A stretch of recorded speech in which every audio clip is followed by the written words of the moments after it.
Fala, rapaziada, vamos lá, vamos falar sobre a janela de transferências do Fluminense, tá? Sei que a janela de transferência ainda não fechou e sei que ainda pode acontecer mais alguma coisa. Um detalhe pra você, eu tô gravando esse vídeo aqui na noite de quarta-feira após o jogo do Fluminense e Madureira, né? Após a estreia do Fluminense no Carioca, inclusive depois de já gravar o vídeo pós-jogo.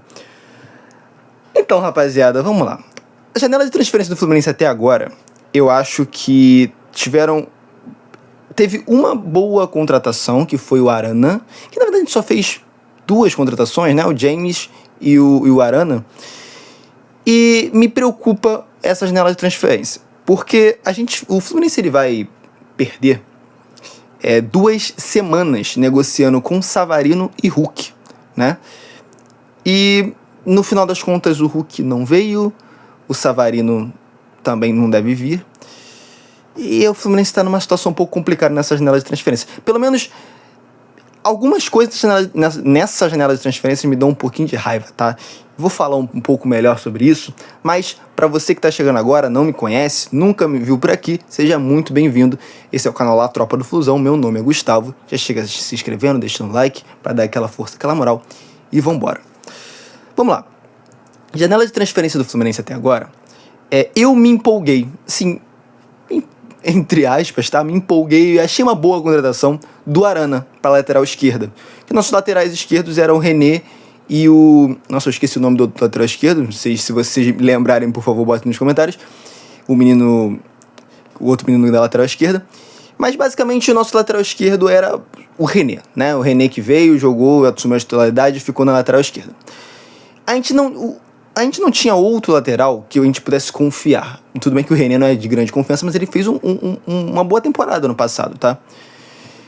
E a vinda do Guilherme Arana me empolga um pouco, até porque o Arana ele pode vir para ser titular. Eu espero que ele consiga ganhar a titularidade, né, do René.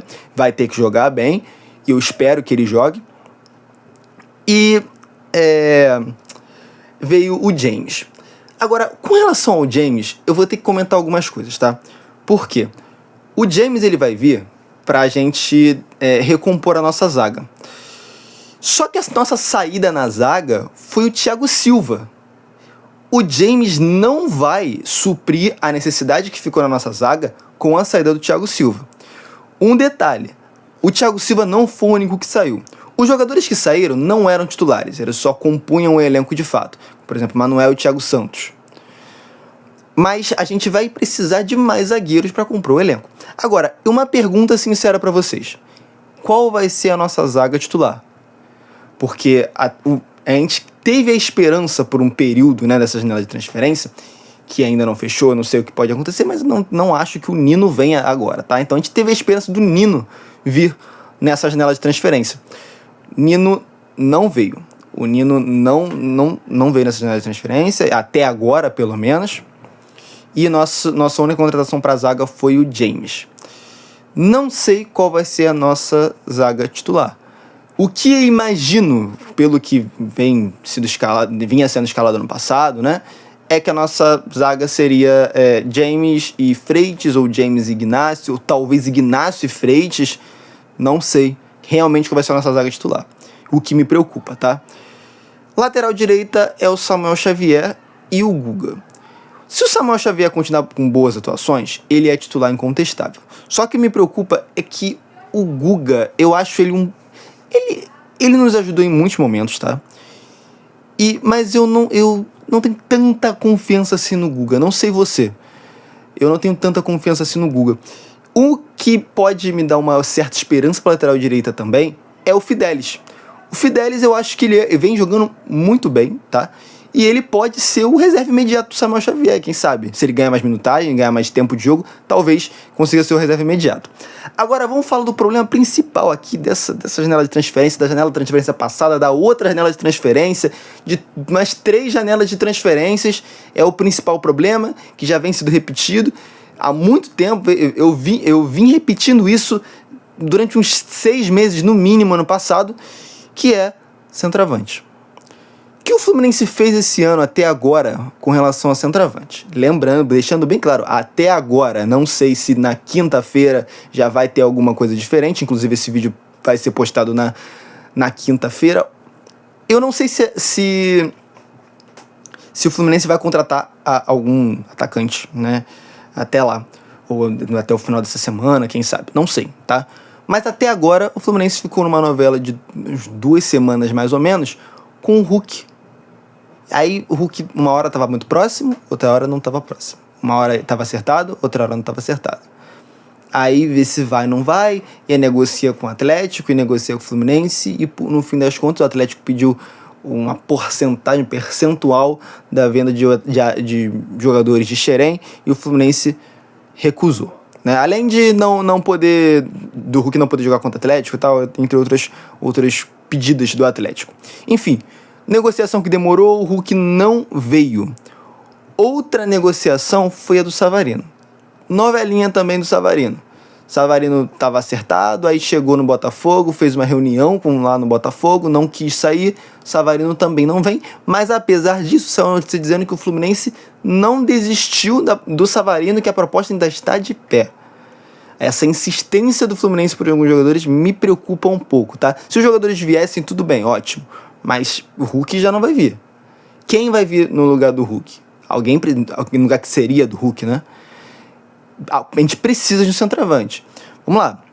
O Fluminense, ele carece de centroavante já há muito tempo. Para suprir essa carência de centroavante, quando o Germancano entrou em baixa, veio o Everaldo, que não jogou nada. E o John Kennedy, em baixa, também não conseguiu suprir a nossa necessidade de centroavante. Agora, o Fluminense estreou hoje no Carioca contra o Madureira, e o John Kennedy deu uma assistência e fez um gol.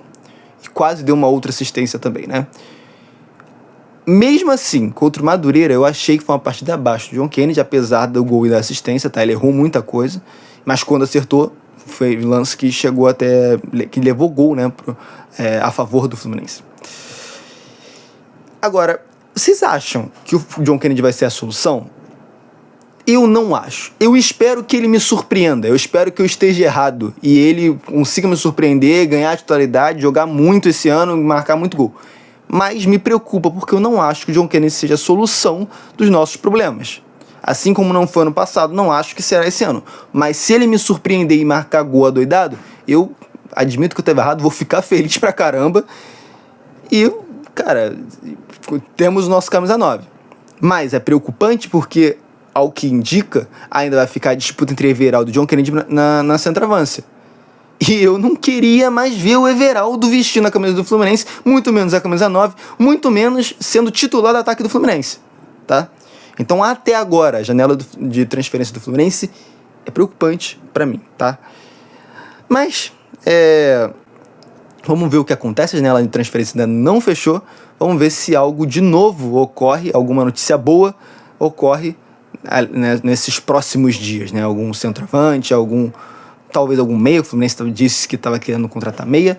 E vamos ver o que acontece nos próximos dias aí, nas próximas horas, enfim. Vamos ver o que acontece nesses dias. Enfim, rapaziada, se você assistiu até aqui, não deixou o like, não se inscreveu no canal, aproveita agora, deixa o like, se inscreve no canal para dar aquela força, aquela moral. E é isso. Até o próximo vídeo. Valeu, falou. E eu fui.